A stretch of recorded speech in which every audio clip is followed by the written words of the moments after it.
En gros, aujourd'hui, les clubs, on est quand même mi-mai, ne savent pas ce qu'ils vont pouvoir avoir dans leur caisse lors de la prochaine saison. Potentiellement, pour l'instant, il n'y a rien de signé, il n'y a rien d'annoncé.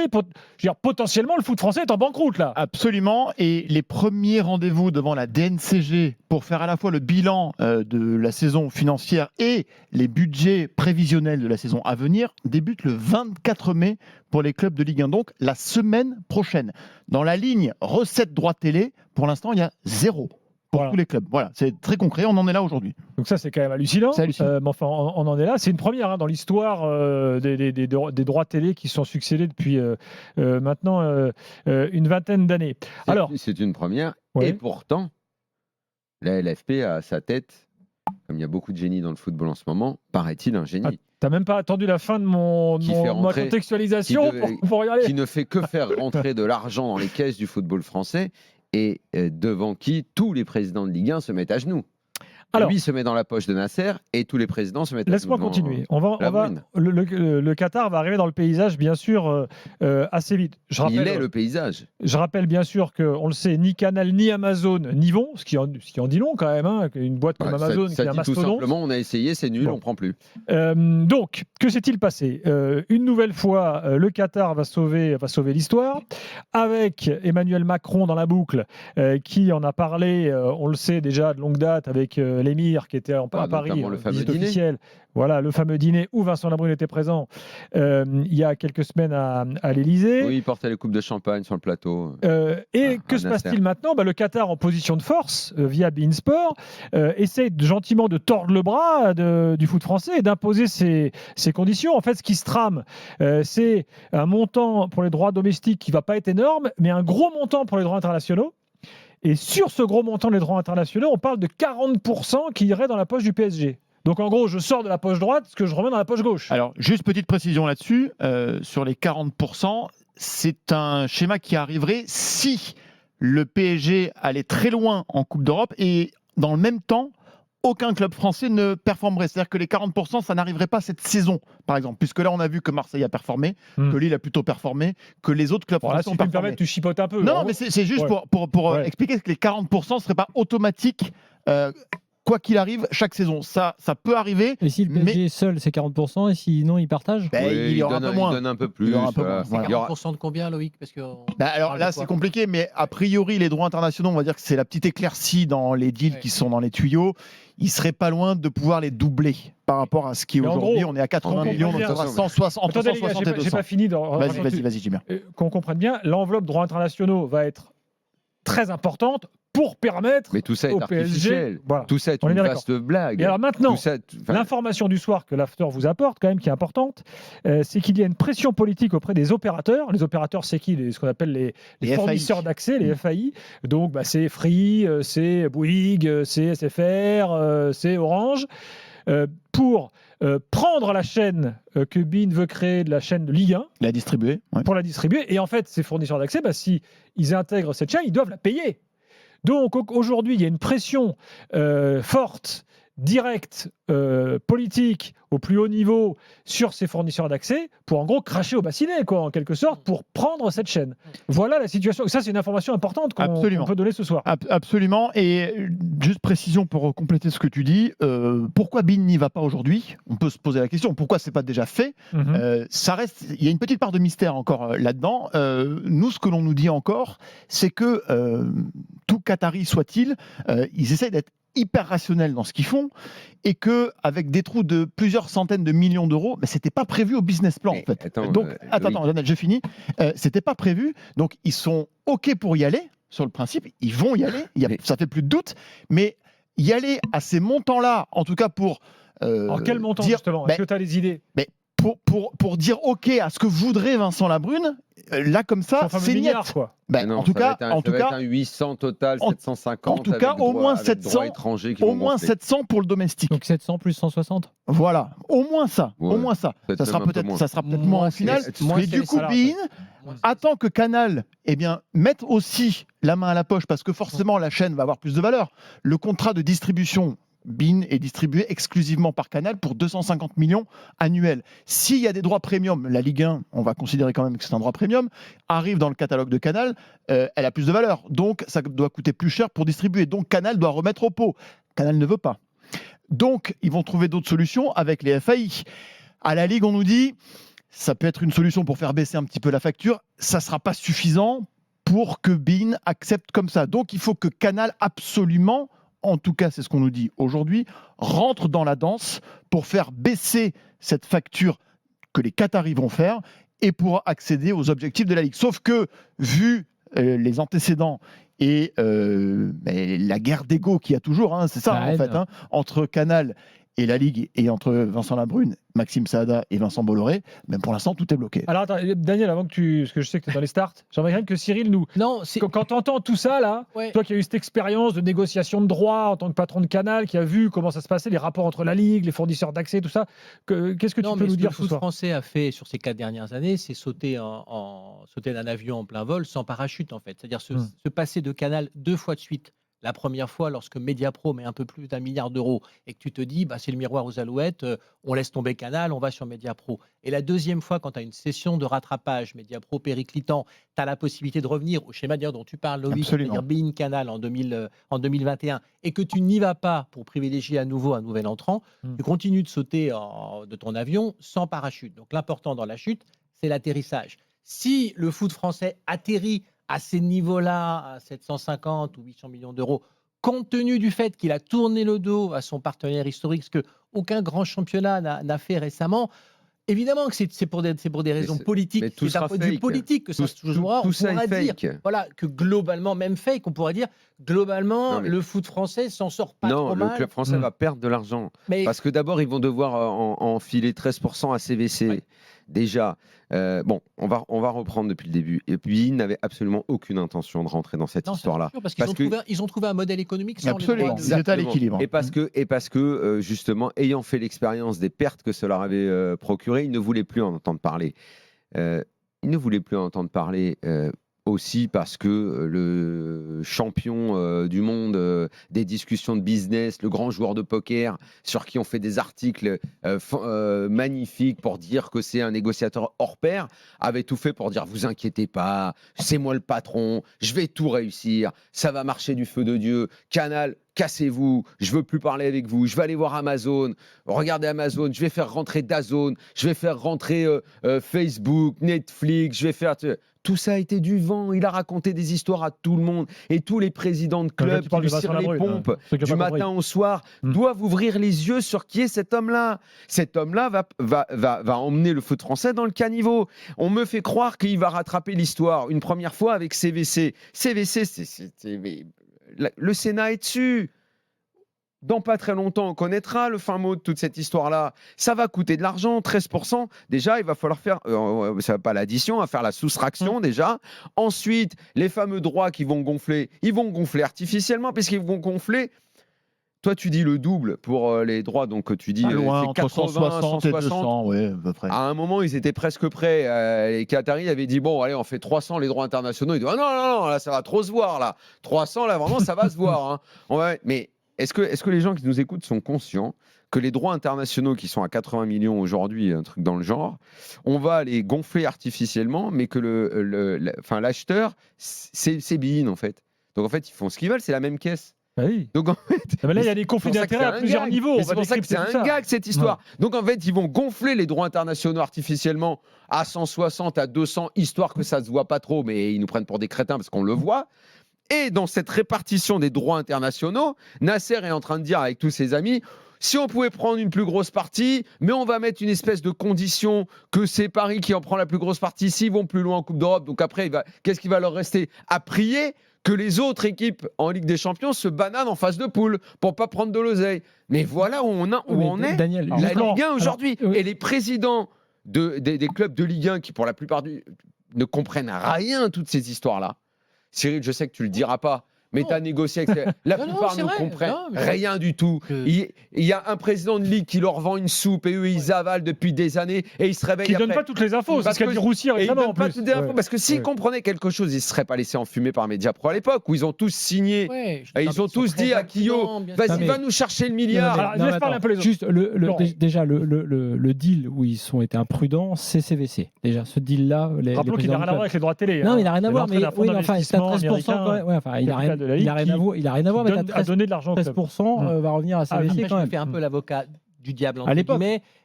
C'était un peu ça ou la banqueroute C'est à quand l'époque, même. oui. C'est un peu la Mais- moins mauvaise oui, mais solution. c'est- Comme a dit c'est- Michel Sédou. Il y a quand même c'est- mauvaise dans solution. Hein. C'est vrai, mais Et bon, ils tu vois, étaient dans une situation. mais ils sont toujours dans une ouais, situation, c'est ils se une mettent boîte toujours dans une économique. situation Non, où il tu y avait. dois... Excuse-moi, laisse-lui pardon. finir. Non, mais juste, c'est important. Ouais. Non, il y avait la solution de renégocier avec Mediapro. À la baisse. Ça, c'était un peu avant. C'était avant, oui, avant. Oui, Avant en CVC. 2021, quand Mediapro Il dit. y avait on a ça été ou un impacté par- emprunt Non, mais classique? Ça s'entend. Ça s'entendait. Exactement. Ça pouvait s'entendre. Donc CVC Mediapro, ça pouvait n'était s'entendre. pas, contrairement à ce qu'on nous a dit, la seule solution. C'est pour ça Parce que les 13%, tu te les tapes à vie. C'est ça, et c'est pour ça que dans le deal de CVC, parce qu'il y a le fait de choisir CVC, de choisir cette solution-là, stratégiquement, qui à mon avis, bon, effectivement, c'était peut-être une chance, mais les patrons de clubs se mettent toujours à un moment donné dos au mur. Ils sont obligés d'accepter les solutions qu'on leur propose. Tu as là après la négo dans le deal CVC, ces 13%-là, c'est énorme comme montant, genre 13% des droits télé. Et l'autre point, malgré tout, je vais prendre la défense, je vais me faire l'avocat du diable. Alors, en l'occurrence, un diable orléanais. Je suis tourangeau, donc pour moi, Orléans, c'est du menu fretin. Si tu arrives à 850 millions, moi, je suis un peu d'accord avec Cyril. 850 millions avec tout ce qu'on a raconté, alors que Mais ça Gilbert dépend de la Nicolas, c'est banqueroute. répartition. Non, mais je suis d'accord, mais moi, j'ai envie de te dire, moi, je comprends que les présidents de club aujourd'hui, qui ont été certes imprudents, qui comprennent rien pour la moitié, pas Oui, tous. je veux dire, c'est la situation de maintenant. Attends, Mais- 850 millions aujourd'hui, Flo, tu m'avais dit ça mais il y a Flo, ce 3 sera ans. pas- C'est un mais miracle, ce sera un pas miracle. grâce à l'Orléanais. Ah, mais Ce peut-être, mais en tout sera cas, grâce au il aura Qatar qui sauvé les dit, meubles. on va pas tuer le Mais championnat peut-être. et on va gonfler les droits Peut-être. internationaux. Peut-être. Et il y a Macron qui a fait le VRP. Mais t'as quand même Ce sera 850 pas- millions ce sera versus pas la grâce banqueroute. à la brune. Non, mais Sauf il fera avaler Daniel. la soupe à tout le monde. bien sûr. Mais qui sont les idiots qui vont avaler cette soupe? Peut-être, mais t'as Combien raison de de temps on va décrypter croire ça. le grand joueur Je de te dis poker? juste que si t'as Je sais ce que 850 c'est les grands joueurs de poker. Et moi. si tu as Je les connais. 850 millions C'est pas versus lui, hein. 1 milliard au lieu de la banqueroute des clubs français, moi je te dis, c'est un miracle absolu alors Oui, qu'on moi, est le 15 mai. Je suis d'accord, ça n'empêche pas l'analyse globale, mais je suis d'accord pour les clubs, ils vont effectivement avoir une partie qui va être défalquée par le PSG, sans doute trop importante, mais ils vont se retrouver finalement avec des montants à peu près avoisinant ceux qu'ils ont aujourd'hui. Bien sûr. On est loin du milliard annoncé, on est loin pour l'instant du milliard 8 annoncé dans le BP de la Ligue pour le prochain tour en 2029. 1,8 Là, milliard en Oui, c'est 1,8 milliard 2029. dans le projet C'est le CVC, business c'est un plan, milliard c'est d'euros. ça, Bien absolument. On en est loin parce que c'est contraire à toute logique des Ah droits, ouais. des droits télé Européens dans le même. monde entier aujourd'hui, hein, qui tous sont à la baisse pour des raisons qui sont liées au fait que la concurrence entre les plateformes, elle n'est plus du tout la même qu'à l'époque où on se battait entre TPS et Canal, où effectivement, moi, mon président avait acheté la Ligue 1 600 millions d'euros à une époque, mais c'est pas du tout parce que la Ligue 1 valait 600 millions d'euros pour Canal+.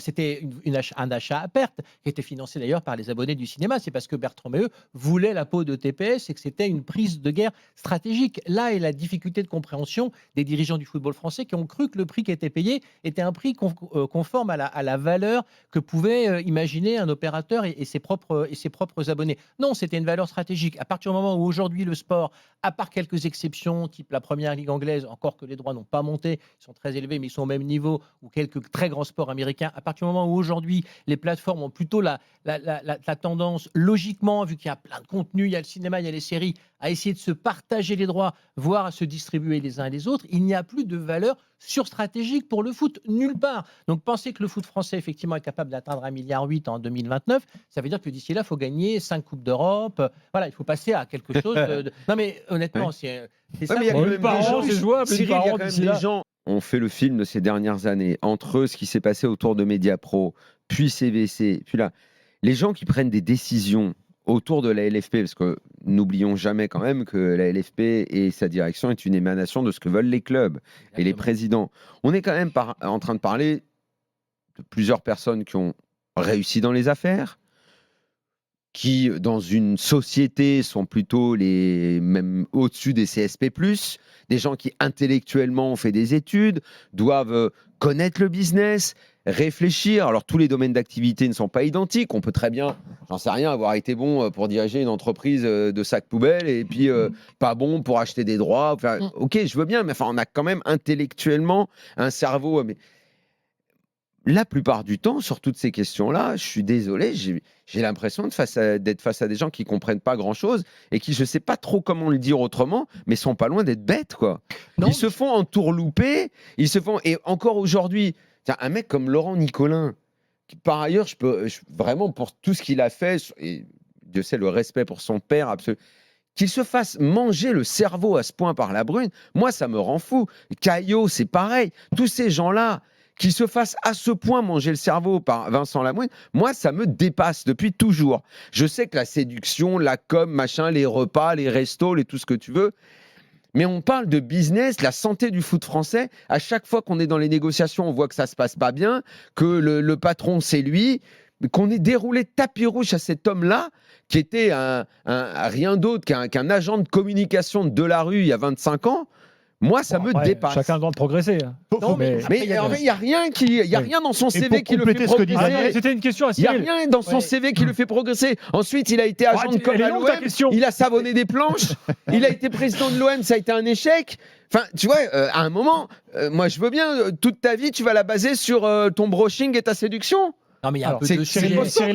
Il y a un peu de sujets. Il y a le sujet du président de la Ligue. Bon, moi, ce que je constate, on verra les résultats, encore une fois, on verra l'atterrissage, c'est que quand même, les présidents ne vocifèrent pas dans tous les coins. Ah, ça, c'est clair.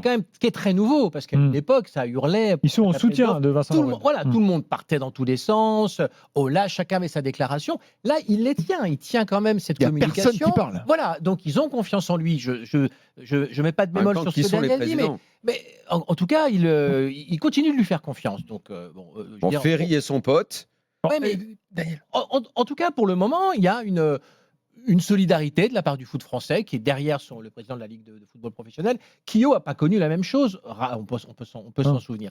C'était quand même assez différent. Et après, l'autre point que tu soulèves, c'est pourquoi est-ce que... Moi, je pense que c'est un peu comme quand ils font des transferts de foot. C'est un peu comme si on parle de Valdemar Kita dans ses affaires et de Valdemar Kita, président du Football Club de Nantes. Je pense que quand il s'agit de foot, il y a quelque chose d'irrationnel. Ils sont absolument persuadés, depuis effectivement ces époques des années 2000 où la guerre Canal Orange, la guerre Canal TPS, l'arrivée de Mediapro, ils sont absolument persuadés effectivement que les opérateurs ne corrèlent pas en fait le montant de leur investissement à la réelle qualité du produit. Et mais finalement, ils les voient, les audiences d'Amazon, ils les ont les chiffres, les audiences d'Amazon. Hein. Ouais, mais ils savent quand même les catastrophes que c'est. Ouais, ils devraient tous le savoir, puisque nous, on le sait, que tu as 3 équipes qui sont regardées et que le reste, c'est pas beaucoup regardé. Tu le savais, toi, Canal, à l'époque, les matchs qui faisaient de l'audience ou pas, Cyril? Bien sûr. Les matchs qui faisaient c'était Marseille, Paris, Lyon, c'est assez simple, Saint-Etienne. En fait, il y a 3 données objectives sur les droits. Il y a ce que j'ai dit, c'est que le contexte concurrentiel n'est pas du tout celui d'il y a 10 ans mondialement. C'est-à-dire qu'aujourd'hui, les droits télé montent plus jusqu'au ciel parce que les opérateurs s'arrangent, évitent de payer des fortunes et se débrouillent pour se distribuer les uns les autres. 2, on a quand même un championnat qui est archi dominé par une seule équipe. Et quoi qu'on en dise, j'ai rien évidemment contre le PSG, sûrement pas. Enfin, quand un championnat démarre, on connaît déjà le champion.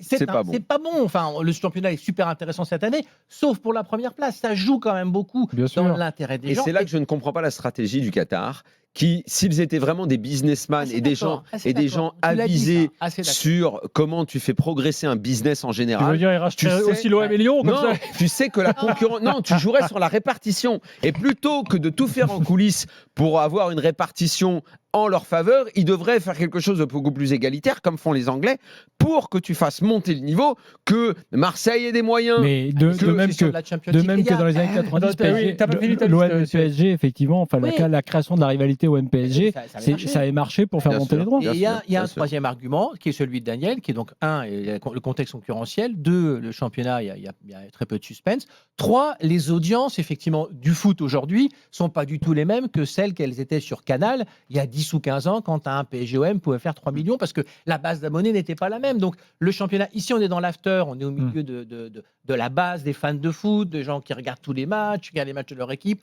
Mais ça, c'est 700 à 1 million de personnes à peu près en France. C'est ça, la base des footeux qui regardent tout. Tu fais bien de le dire, c'est que c'est ça. Mais c'est tout, en fait. Et pour déterminer... C'est pas énorme. C'est pas énorme. Et pour déterminer le marché des droits, on prend effectivement cette base-là d'1,5 million à 2 millions. Allez, on va pousser à 2 millions. C'est trop, mais voire un peu moins, qui sont prêts à payer pour du foot français allez, un abonnement à quoi? Une vingtaine d'euros Sachant par qu'ils mois. payent d'autres abonnements Voilà. pour aller voir d'autres choses. Fois 12, on est à un peu moins de 500 millions. Donc combien vaut le foot français si on se base sur là-dessus? Probablement moins Un que peu ça. moins que Parce que 500 c'est millions. surévalué. Bah, Voilà, c'est ça c'est la C'est un valeur. très bon calcul, Ça c'est la Loïc. valeur. Voilà. Et comme il n'y C'est a un pas très bon de calcul. concurrence, et ben c'est la valeur brute s'il n'y a Exact. personne en face. Voilà, Voilà, c'est tout. exact. Et ça, effectivement, et quand un match est diffusé sur Amazon, forcément, il sort un peu quand même du bistrot du coin, les gens le voient moins, donc la Ligue 1 a perdu en suspense, en visibilité et en valeur stratégique. C'est pour ça que je considère que s'ils s'en sortent avec ce montant-là, Ah, bien sûr. moyennant les sujets de répartition, moi, on pourra dire, et compte tenu des erreurs tactiques un peu accumulées ces dernières années, on pourra dire que finalement, c'est pas si mal. Et juste une précision par rapport à ce que disait Daniel sur le rôle qu'ont les présidents, parce que quand on parle de la Ligue, du conseil d'administration de la Ligue, ce sont les présidents de clubs qui siègent, qui ont le pouvoir de vote, etc. Tous les votes liés à l'arrivée de CVC, à la répartition de l'argent de CVC, à la répartition votée en mars 2022 lors d'un CA sur la future répartition des droits télé qui vont venir là, tout ça est calé, vote à l'unanimité. Il n'y a Absolument. pas un vote de travers Alors moi, là-dedans. j'ai une Donc autre explication voilà. sur les présidents de c'est club. quand même fou. Je pense qu'en fait, comme chacun est tellement omnibulé par son quotidien club à lui, qu'en fait, ce qui se passe pour le bien commun, en fait, pour eux, ça Ça, passe. je suis absolument d'accord ça avec passe ça. C'est possible. Vraiment, C'est très vrai. donc, ils sont une fois par mois à la Ligue ou quoi, et une petite, en call, ouais, on vote, ouais, ok, c'est bon, allez, vas-y, moi j'ai autre chose à foutre là, parce que je dois gérer chez moi, je sais pas, à Lens, à Lille, à Strasbourg, ou je sais pas quoi, mon truc. Est-ce qu'il aurait est-ce que ce président-là Voilà. aurait la même légèreté avec son business de base? Bah non, bien sûr que non. Sans doute que non. Mais sûr que non. j'ai une question pour Cyril, parce que tu as connu évidemment très bien Canal. Comment tu expliques, parce qu'il y a des liens quand même qui ont été passés avec les clubs, avec l'histoire du foot, dans l'histoire du foot, comment tu expliques qu'aucun ne se soit rebellé pour aller dire on ne peut pas se passer ad vitam de ce partenaire-là? Tu vois, il y a plein de gens qui à une époque disaient, à tort ou à raison d'ailleurs, Canal c'est le partenaire historique, c'est la chaîne du foot. Bon, après, c'est comme dans la vie, c'est comme en foot, tu peux descendre en Ligue 2, Comment tu expliques que dans toute cette histoire-là, les Nicolas, on en parlait, il n'y a pas des gens qui se soient réveillés pour dire c'est une bêtise, on est en train de faire une bêtise, parce que le lien entre le foot et Canal, il existe toujours aujourd'hui. Ouais, mais Canal et ses dirigeants, parfois, ont été maladroits aussi avec le foot français, historiquement. Enfin, on ne parle pas que des dernières années. Il y a eu aussi des maladresses. Il y a aussi une volonté, parfois, de donner un peu la leçon. Donc, c'est des histoires d'ego. C'est-à-dire, je vois pas ce que tu veux dire. Il y a eu des moments. Je me souviens qu'à l'époque où Bertrand Meeux ne voulait plus payer la Ligue 1, le montant qu'il avait payé, il leur avait expliqué un peu ce qu'on se dit là, la vraie valeur du produit, avec des termes un peu de chef d'entreprise, en disant voilà, ça vaut pas du tout ce que vous pensez, ça vaut tant, voici le calcul et autres. Et ça avait été perçu comme une position non Donc, partenariale. petit à petit, la confiance est effritée. Ouais, après, les dirigeants quoi qu'on en dise, les dirigeants des chaînes, s'ils aiment le foot, c'est quand même mieux qu'à un moment quand il faut mettre le chèque. Si c'est pas le cas, ça peut un peu jouer. Donc, donc je pense qu'il y a des relations un peu interpersonnelles qui se sont compliquées. Ça, c'est des époques un peu anciennes. Et à mon sens, dans les dernières années, ça s'est pas beaucoup amélioré. Vincent Bolloré, d'abord, c'est un homme d'affaires redoutable, c'est un businessman. Qui ne fait absolument aucun cadeau, mais il déteste le foot. Ouais. Ça joue quand même un peu. On l'a bien compris. Non, mais il aimerait ça. Il a raison, Ce serait un peu Ouais, différent. Quand Ça un joue. patron Bien de sûr, cette bien sûr. dimension-là, qui prend autant de décisions parce qu'il ne laisse prendre les décisions à personne d'autre dans son groupe, n'aime pas un produit, waouh, c'est Heureusement que les compliqué. Qataris aiment le foot. Ça joue un peu. Et Exactement pour le coup. Et est-ce qu'on peut dire que, y compris Est-ce qu'ils aiment vraiment le foot ou est-ce qu'ils ont compris que c'était Non, un ils aiment. instrument Ils aiment, mais ils ne le géopolitique comprennent pas. Parce que Cyril sans a dit doute, quelque mais chose je pense tout à qu'il l'heure aime qui quand passe même un un peu peu. inaperçu. Mais quand je lui disais la concurrence, ils ne savent pas et tout, c'est que justement leur obsession, tu as parlé de ça, leur obsession de la Ligue des Champions fait qu'ils veulent Ouais. plus d'argent, d'où cette mauvaise répartition. Mais justement, ils devraient se dire que si le championnat est un peu plus concurrentiel et qu'ils ne prennent pas et qu'ils ne militent pas pour cette répartition à leur avantage, ils en tireront profit Mais parce d'ailleurs, qu'ils joueront plus de matchs disputés, ça leur permettra d'être plus forts en Ligue des Champions. En fait, ils ne comprennent pas le foot, c'est ça le problème. C'est qu'ils ne comprennent la pas. réalité des échecs récents du PSG en Ligue des Champions, elle est liée en grande partie justement à ce manque de concurrence pour le Bien PSG en sûr. championnat interne. Et effectivement, si tu comprends sportivement l'intérêt de la compétition, y compris le risque de le perdre ce championnat, Ils ne le comme ça a été comprennent le cas en 2017 contre Monaco, et c'était quelque part quelque chose de très très bien pour tout le monde, s'ils ne comprennent pas ça, effectivement, ils n'y arriveront pas. Au départ, j'ai brandi la menace de la banqueroute. On sait bien qu'il va y avoir un accord, hein, et que donc il n'y aura pas de banqueroute. Mais enfin, vous avez bien compris que la situation est loin d'être réjouissante. J'aimerais quand même qu'on parle quelques minutes de la dépendance désormais totale que le football français a vis-à-vis du Qatar. Et je pense malgré tout que tout cela dépasse largement le football. On voit donc qu'Emmanuel Macron intervient auprès du chef d'État qatari pour qu'il mette de l'argent, qu'il intervient derrière, lui ou d'autres dans son entourage, auprès, donc je le répète, des fournisseurs d'accès pour que eux prennent la chaîne. Je veux dire, Xavier Niel, Patrick Drahi et les autres, je suis pas sûr qu'ils soient ravis de recevoir un coup de fil. On leur dit tiens, ça nous arrangerait bien là que tu prennes la chaîne BeIN pour sauver le foot, c'est temps. Ça assurera une plus grande visibilité au football français. Donc certes, c'est bien. Enfin, je veux dire, dans les relations d'affaires, on appelle ça un conflit d'intérêts, en fait, pour être direct. Je veux dire, est-ce que l'Élysée a vocation à intervenir dans ce genre d'affaires-là ? C'est assez fou, quand même. Bon. Canal a été dans le conflit d'intérêts des années, patron du PSG. Absolument. Et diffuseur principal du championnat. C'était la même chose. Hein. Oui, moi je trouve que l'Élysée, plutôt quand même. Alors pour le coup, on a un président de la République qui aime le foot. C'est un peu ce qu'on disait, c'est l'inverse. Il n'aimerait pas le foot, peut-être qu'il s'en occuperait pas. Et globalement, il défend un peu les institutions françaises. Et les entreprises, tout simplement. Il est quand même très au fait de la difficulté aujourd'hui du foot français à se financer, à trouver des droits. Donc il est conscient de sa position. Qatar, Emmanuel Macron pourrait pas se tourner vers quelques grands patrons français. Bernard Arnault, Bolloré et d'autres.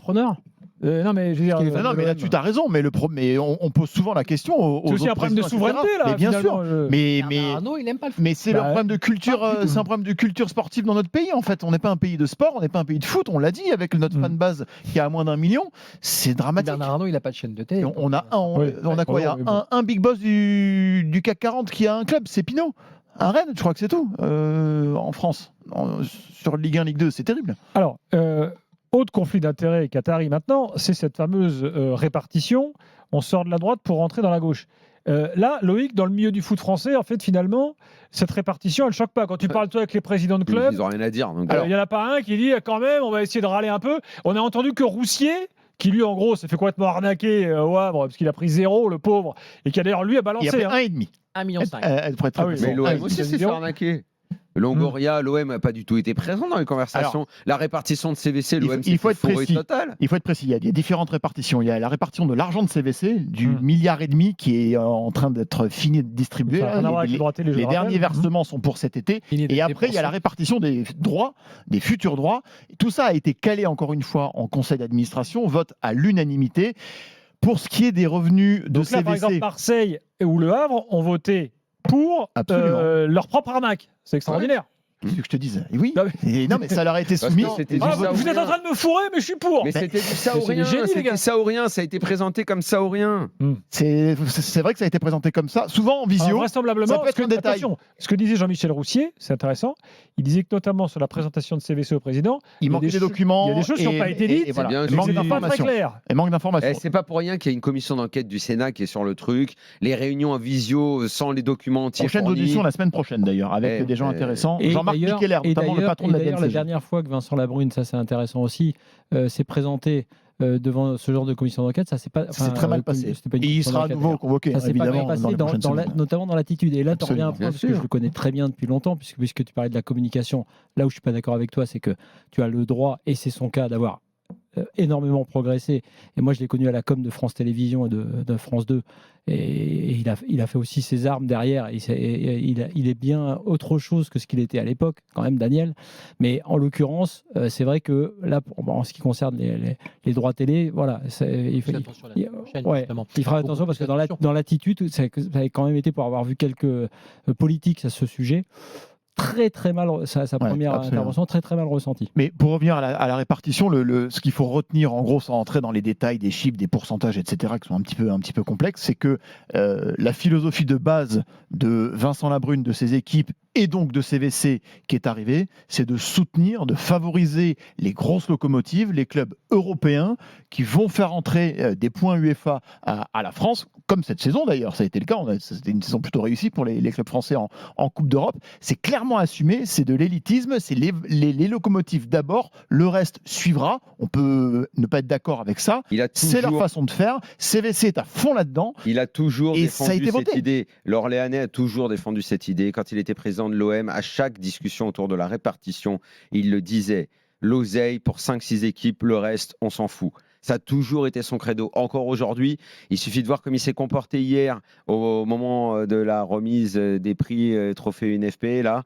c'était au-delà du cirage de pompe pour le Qatar. C'était lamentable pour un président, pour le patron du foot français de se comporter comme il s'est comporté. Et il le dit en privé. Frédéric Thirier était pareil, hein, rappelez-vous. Je vais pas Sorry for this terrible arbitrage. Absolument. Par exemple. Quoi qu'il en soit. Oui, mais chez la Brune, c'est beaucoup plus prononcé. Il y a cette idée que 80% des clubs ne rapportent rien, ne sont rien, ne valent rien et que 3-4 suffisent à faire vivre le championnat. Il est dans cet élitisme-là, il a toujours défendu cette idée. C'est un choix stratégique. Les Anglais, effectivement, la clé de répartition entre le club le mieux doté dans les droits et le plus petit est de 1 à 3 en Angleterre. En France, elle va être de 1 à 8 ou de 1 à 9. Donc c'est très différent. Au-delà de ce qu'on peut penser. Le Club Europe, c'était son idée dans l'appel d'offres de 2014. La Première Ligue est un championnat où les droits sont répartis, les 2 milliards, 4 milliards même avec les droits internationaux, sont répartis de manière assez égalitaire. Ce qui n'empêche pas d'ailleurs tous les clubs anglais qui montent en la raison en Première Ligue de redescendre juste c'est plus après, social, tellement ils sont tous dans un pays plus libéral. C'est un choix de développer cette ligue oui, c'est un globalement. Mais c'est pas social libéral. Comment tu veux faire marcher ton business? Ton business, mais c'est comme la NBA, il faut soit concurrentiel. Oui, bien sûr, mais c'est comme en NBA. Tu essaies d'équilibrer d'une manière ou d'une autre un peu plus. Le foot français fait un autre choix. Je pense que ça a été validé par tout le monde, qui est effectivement de privilégier. Une question sur Mediapro quand même. 5 ou 6 locomotives. Jean-Michel Roussier disait ça a été une grave erreur de chasser, il a employé ce terme-là, chasser Mediapro plutôt que de renégocier au moment où Mediapro l'a demandé. Daniel a dit. Est-ce que tu es d'accord? Oui, je pense que ça pouvait s'entendre. Quand Rouvresse est venu pour dire on a eu le Covid, c'était quand même pas génial pour faire notre marketing, le championnat s'est arrêté et autres, on voudrait continuer à un moindre prix, je pense que ça aurait pu s'entendre. Ça pouvait se discuter à ce moment-là. Donc ça a été parmi les successions d'erreurs, ça en était une. Je ne sais pas si c'en est une. Je trouvais que son argument, quand il l'a ressorti il n'y a pas très longtemps et que Jean-Michel Roussier en a reparlé, je trouve que ça s'entend. Après, j'étais pas dans les discussions. Je pense que voilà. Après, juste précision là-dessus, Gilbert, ce qui a heurté la Ligue, parce que t'as raison, vu le contexte exceptionnel qui était celui du Covid à l'époque, pourquoi ne pas rediscuter? Ce qui a heurté la Ligue à l'époque, c'est que Mediapro ne paye pas. Ouais, ne verse pas. Et la deuxième avant prête. quoi que ce soit. Ça, c'est vrai. Si Mediapro était venu, les gars, on a un gros problème, il faut qu'on se mette autour d'une table, c'est chaud, on peut pas vous payer la semaine prochaine. C'est vrai que voilà le message qui était envoyé, c'est on va vous arnaquer. C'était le premier message envoyé, ils n'ont pas payé. Et nous, ça nous a été rapporté. S'il y avait une communication à l'inverse, et ça aurait été bien d'avoir Raume Roures autour d'une table pour qu'ils disent pourquoi il n'a pas d'abord averti la Ligue des difficultés de sa boîte avant de ne pas payer, parce que c'est violent quand même de percevoir le paiement qui doit financer les clubs tous les, je sais plus, de mémoire, c'est tous les 3 mois, quelque chose comme ça. Ça a été d'une violence inouïe. Donc là, la confiance s'est rompue tout de suite. Et comme il y avait un souci à l'étranger, ailleurs, avec les Chinois, on s'était dit, tout le monde s'est dit, il est en train de nous arnaquer. Exactement. Ouais. Après, c'est bien expliqué ça dans le bouquin de Boucher aussi. Le fait qu'il y a eu un moment, effectivement, cette porte qui s'est entrouverte pour une renégo, mais que effectivement, vu la façon dont il était comporté, ils se sont dit, en gros, c'est du vol. Bon, voilà la situation ce soir. Je pense qu'on a été globalement assez complet. Dernier mot, bientôt on aura le chiffre. Donc, les droits, pour revenir sur cette mascarade, les droits internationaux vont être doublés au moment où Mbappé quitte le championnat, où Messi et Neymar l'ont quitté l'année dernière, où il n'y a plus de stars dans le championnat. Mais il y en aura d'autres, des stars. Ça va arriver. Peut-être pas de cette dimension. Il y a Barcola. Gilbert, petite précision par rapport à Canal.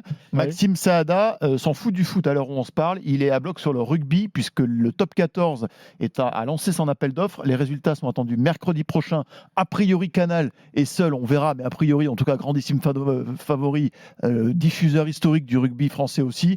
La relation avec les rugbyans se passe parfaitement bien. Canal est ravi des audiences. Ça se passe nickel. Il devrait prendre 20% de plus sur leurs droits actuels. Donc voilà, priorité au rugby pour le moment. On verra. À mon époque, on mettait 50 millions sur la Champions League. L'année où on avait pris le premier choix, on était passé de 30 à 50 millions pour les Coupes d'Europe à Canal. Aujourd'hui, Canal, les Coupes d'Europe l'année prochaine, c'est 480 millions. Oui, mais d'ailleurs, c'est bien la preuve que Canal aime toujours le foot. Mais c'est bien sûr. Donc c'est juste que Canal ne peut plus blairer la Ligue. Exactement. Le budget qui était consacré à la Ligue 1, il est passé sur la Ligue des Champions. C'est un choix qui est et un choix premium malgré tout. Un choix premium et puis un choix relationnel.